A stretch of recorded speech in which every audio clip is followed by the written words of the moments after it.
Novel Dua Bunga Sanggai karya Cawica, episode 50, ICU dadakan. Di ruang VVIP yang sudah disulap khusus menjadi ruang ICU oleh staf rumah sakit, ketika mengetahui sang ayah mertua dari tuan muda sedang dalam keadaan yang serius, beberapa staf juga ditugaskan khusus untuk standby di dalam ruangan itu 24 jam penuh. Tit, tit, tit. Suara detak jantung terdengar saat baru saja membuka pintu ruang itu. Sejuknya AC juga berhembus membuat siapa saja nyaman berada di sana. Ruangan itu sangat luas. Terdapat juga sofa empuk berjajar rapi di sana. Tempat tidur untuk keluarga pasien, kamar mandi, televisi, kulkas dengan berbagai macam makanan, minuman dan camilan, juga tempat khusus yang disekat untuk tempat istirahat para perawat yang berjaga. Tapi semua kenyamanan itu tidak dapat dinikmati oleh keluarga maupun pasien, karena kenyamanan apapun kita ketika melihat orang yang kita sayangi tengah berbaring lemah, semua itu tak berarti apapun. Kejadian 6 bulan yang lalu di makam tak mengubah apapun tentang hubungan Salma kepada Insa maupun ayah. Semua berjalan seperti biasanya. Mereka tetap menyayangi satu sama lain, layaknya sepasang kakak beradik dan keluarga yang semestinya. Insa memasuki ruangan itu bersama Salma yang mengekor di belakangnya. Tampak ayahnya berbaring lemah dengan kedua mata terpejam. Seorang perawat juga sedang mengecek keadaannya, lalu segera berlalu pergi dari sana ketika melihat kedatangan Insa. Monitor di sebelah ayahnya juga terus berbunyi seiring detak jantungnya. Juga bertuliskan informasi-informasi lain tentang tanda-tanda vital ayahnya. Insa juga berada di samping ayahnya. Ia berlinang air mata. Ayahnya masih belum sadar sepenuhnya. Tubuhnya terlihat pucat pasi, juga tarikan nafas yang semakin berat. Ayah, ini Insa. Bangunlah ayah, jangan seperti ini, aku mohon. Duduk di sebelah bed pasien sambil memegang tangan ayahnya. Salma pun berada di belakang Insa, memegang erat kedua bahu adiknya. Insa menyandarkan kepalanya perlahan pada bahu ayah, mengingat kembali hal yang sering ia lakukan saat masih kecil dulu. Ia mengangkat tangan ayahnya, mengusap-ngusapkan tangan itu juga di kepalanya. Seperti ini ayah, seperti ini, aku merindukanmu. Lakukan lagi padaku ayah.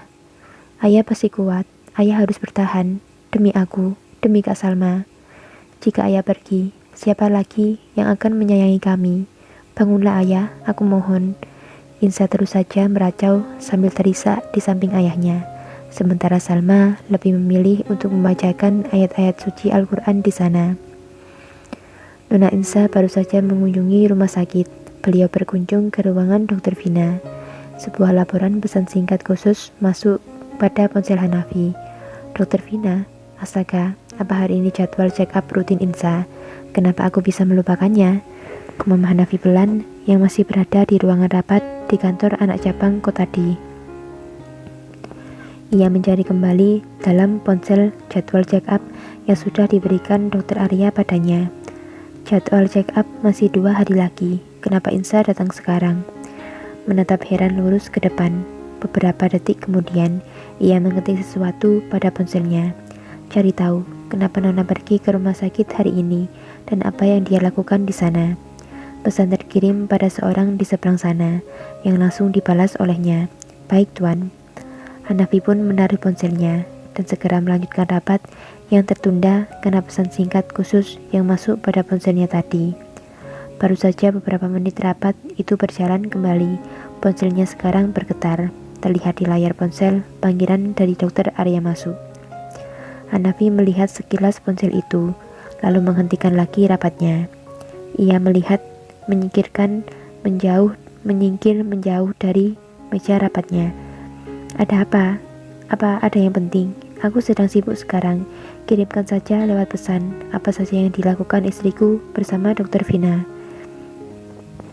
Sudah memberondong dengan panjangnya, padahal yang menelpon di seberang belum berbicara apapun.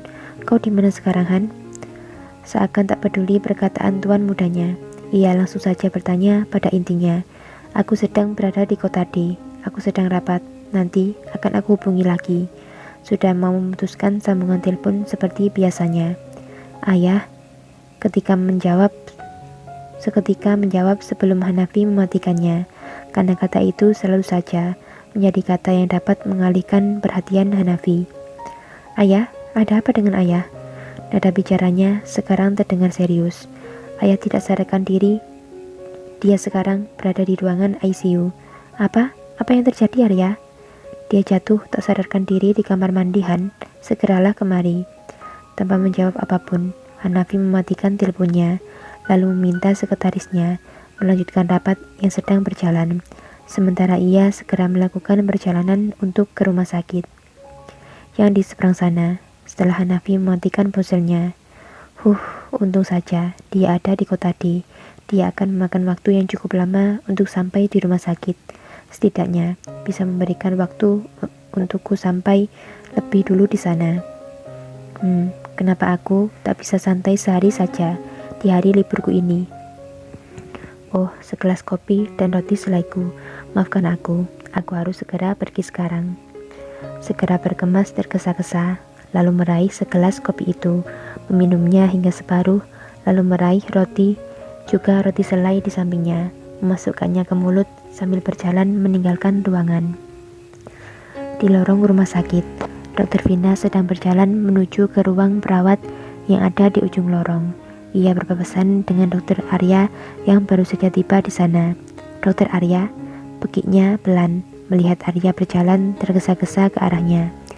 Vina terperanjat karena baru saja ia mendengar fakta bahwa Dr. Arya tengah libur hari ini. Tapi kenapa sekarang ia terlihat di lorong rumah sakit?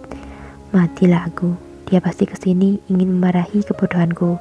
Vina, kenapa kau terus saja mengulangi kesalahanmu? Gajiku benar-benar akan terpotong bulan ini. Tolong aku, nona muda. Vina terlihat salah tingkah sendiri. Apalagi melihat Dr. Arya yang berjalan semakin dekat dengannya. Dr. Arya terlihat memandangnya sambil terus melangkah maju. Selamat siang, dokter. Sapa Vina dengan tubuh gemetaran saat Arya berada di depannya. Vina membungkukkan kepalanya dalam. Sementara Arya hanya berdehem dan berlalu begitu saja. Hanya lewat saja. Apa aku tak salah lihat? Dia juga tersenyum ramah padaku tadi. Dia tak jadi marah padaku ya? Atau dia datang ke sini untuk urusan lain? Urusan apapun itu. Terima kasih Tuhan telah menyelamatkanku dari lelaki menyeramkan itu. Tapi ngomong-ngomong, wajahnya tampan juga ya kalau sedang tersenyum seperti tadi. Vina segera melanjutkan jalannya menuju ruang perawat yang sempat tertunda dengan terus bergumam dalam hatinya. Dr. Arya telah sampai di ruang dokter yang menangani ayah Insa. Bagaimana keadaannya sekarang? Dokter itu tak menjawab apapun. Ia hanya menyodorkan beberapa berkas tentang laporan keadaan ayah Insa sekarang. Arya membacanya dengan sangat teliti, menggelengkan perlahan dan bergumam. Hanafi, mungkin sudah waktunya kau harus ikhlas. Bersambung.